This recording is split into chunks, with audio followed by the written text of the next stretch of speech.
आदाब नाज़रीन के सेटिंग भी देख रहे हैं आप, मैं हूं आपके साथ सफ़ सैफी। इस वक्त की बड़ी खबर आपको बता दें, यास्मीन मलिक की जाती पेशी पर समाअत हुई है। सीबीआई ने सुप्रीम कोर्ट में अर्जी दाखिल की है, जहां जम्मू की निचली अदालत में फैसले की मुखालिफत की गई है। बता दें कि तिहाड़ जेल से वर्चुअली पेशी की वकालत की गई थी। जाती पेशी से माहौल ख़राब होने का खतरा हो सकता है, जिसके चलते जाती पेशी से गवाहों को सिक्योरिटी को भी खतरा बताया जा रहा है। बता दें कि जम्मू कश्मीर के अलहदगी पसंद लीडर यास्मीन मलिक की जाती तौर पर कोर्ट ने पेश की सीबीआई ने मुखालिफत की है। दरअसल जम्मू की निचली अदालत ने यास्मीन मलिक की जाती पेशी का ऑर्डर दिया था, जिसकी सीबीआई ने मुखालिफत की और इसको लेकर सुप्रीम कोर्ट में अर्जी दाखिल की गई है। साथ ही कहा गया है कि यास्मीन मलिक की जाती पेशी से इलाके का माहौल ख़राब हो सकता है और इस केस के गवाहों को भी खतरा हो सकता है। दरअसल 2022 में जम्मू की निचली अदालत ने इंडियन एयरफोर्स के 4 जवानों को कत्ल करने और रूबिया सईद के अगवा मामले में ज़ाती तौर पर ऑर्डर पेश किया था, जिसकी सीबीआई ने मुखालिफत की है और सुप्रीम कोर्ट में अर्जी दाखिल की है।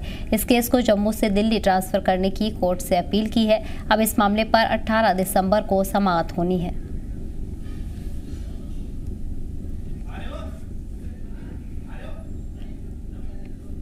जानकारी के साथ हमारे नुमाइंदे मीर उमर जुड़ गए हैं। मीर, फिलहाल क्या कुछ अपडेट मिल रहे हैं? जिस तरह से समाअत को लेकर 18 दिसंबर को समाअत होनी है और इसमें जिस तरह से देखा जा रहा है कि माहौल ख़राब होने का भी डर बना हुआ है। वेल देखिए, क्योंकि यास्मीन मलिक की हियरिंग थी तो उस हवाले से ऑनरेबल सुप्रीम कोर्ट की तरफ से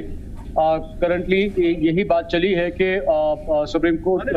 जम्मू कोर्ट की तरफ से ऑर्डर ये आया था कि जो यास्मीन मलिक है उनको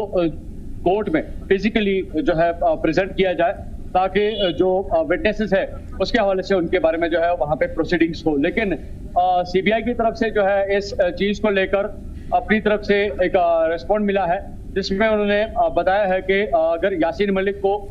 जम्मू कोर्ट ले जाया जाता है फिजिकल अपीयरेंस में, तो मे भी हो सकता है कि उनको मारा भी जा सकता है या वो कोर्ट से भाग भी सकते हैं, या कहीं ना कहीं पे जो सिचुएशन जो है वो डिस्टर्ब हो सकती है। तो इस हवाले से मद्देनजर रख के इस केस की जो प्रोसीडिंग्स है वो ऑनरेबल सुप्रीम कोर्ट के अंदर ही, यानी कि तिहाड़ जेल के अंदर ही होनी चाहिए, क्योंकि जो तिहाड़ जेल है वहाँ पे ऑलरेडी एक मेक शिफ्ट कोर्ट बनाई गई है, जहां पे सभी प्रोसीडिंग्स को वर्चुअली किया जा सकता है, यानी कि वीडियो कॉन्फ्रेंसिंग के थ्रू इस केस की सारी प्रोसीडिंग्स हो सकती है। क्योंकि यास्मीन मलिक एक टेरर केस में जो है अभी तिहाड़ जेल में बंद है, और आज ही सीबीआई ने जो सईद है मौलाना सईद पाकिस्तान के, उनके साथ जो है उनकी पिक्चर भी आज कोर्ट के सामने रखी है, जिसमें उनका मानना है कि जो यास्मीन मलिक है वो एक आम टेररिस्ट नहीं है। इसलिए इन सारी चीजों को मद्देनजर रख के जो भी जो ऑनरेबल कोर्ट की तरफ से जितने भी प्रोसीडिंग्स होंगी वो तिहाड़ जेल के अंदर ही होनी चाहिए, क्योंकि तिहाड़ जेल में ऑलरेडी जो है एक मेक शिफ्ट जो है कोर्ट बनाई गई है, जहाँ पे वीडियो कॉन्फ्रेंसिंग के थ्रू इस पूरे केस की जो समाअत जो है वो हो सकती है। तो करंटली हालांकि ये एक सजेशन थी, लेकिन इस सजेशन को लेकर सीबीआई की तरफ से आज ये जो रिस्पॉन्ड आया है, जिसपे साफ तौर पर उन्होंने कहा है कि अगर यास्मीन मलिक को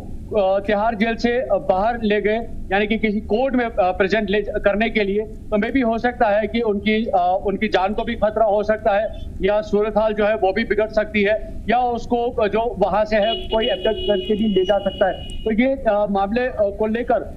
जो है अभी करंटली यही बात चल रही है कि इस केस की जो अब फर्दर जो समाअत है वो दिसंबर में होगी। लेकिन एज ऑफ नाउ करंटली यही बात है कि जो यास्मीन मलिक है इस केस के हवाले से, जो कि रूबिया सईद की अब्डक्शन है और 4 IAF जो पर्सनल से उनकी किलिंग का जो केस है, इन दोनों केसेस की अभी जो है करंटली प्रोसीडिंग चल रही है, और इसको लेकर ऑनरेबल कोर्ट की तरफ से यही प्रोसीडिंग रहेगी कि जो इस केस की जो समाअत है वो अब दिसंबर में होगी। और जिस तरह से सीबीआई ने कहा है कि मे भी हो सकता है कि इससे जो है सिचुएशन डिस्टर्ब हो सकती है, तो इस केस को लेकर जो फर्दर प्रोसीडिंग्स जो है वो तिहाड़ जेल के अंदर ही होनी चाहिए, क्योंकि तिहाड़ जेल के अंदर इस वक्त जो है मेक शिफ्ट कोर्ट बनाई गई है, जहां पे यास्मीन मलिक को वीडियो कॉन्फ्रेंसिंग के थ्रू बाकी जो फर्दर ऑन जो लॉ के हिसाब से जो प्रोसीडिंग्स रही है उसमें प्रेजेंट किया जा सकता है। जी बिल्कुल। मेरा इसके अलावा केस को दिल्ली ट्रांसफर करने की भी कोर्ट से अपील की गई है। इसके अलावा जी बिल्कुल, इसकी ये अभी सजेस्टेड है, ये सजेस्ट किया जा रहा है कि जो केस है उसको जो है दिल्ली कोर्ट शिफ्ट किया जाए, लेकिन उस पे जब तक ऑनरेबल सुप्रीम कोर्ट की तरफ से कोई फाइनल डायरेक्शन नहीं आती है तब तक इस चीज को लेकर अभी जो है कबल वक्त जो है बात करना होगा, क्योंकि जब तक ऑनरेबल कोर्ट की तरफ से कोई इसके बारे में कोई डायरेक्शन नहीं आती है तब तक ये तो नहीं कहा जा सकता कि इसके फर्दर ऑन क्या प्रोसेस रहेगा। लेकिन हाँ, ये जरूर है कि एज ऑफ नाउ अभी यासीन मलिक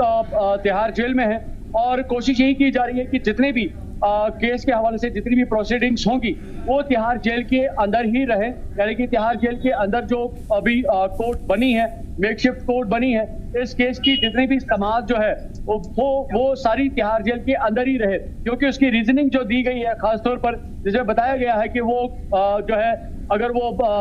तिहाड़ जेल से बाहर जाते हैं यानी कि कोर्ट की तरफ ले जाया जाता है, मे भी हो सकता है वो भाग भी सकते हैं, मे भी हो सकता है कि उनको वहां से अगवा करके भी ले जाया जा सकता है, या जो सिचुएशन जो है वो भी डिस्टर्ब हो सकती है। तो ये कुछ 3 बड़े रीजंस जो है जो सीबीआई ने अपनी इस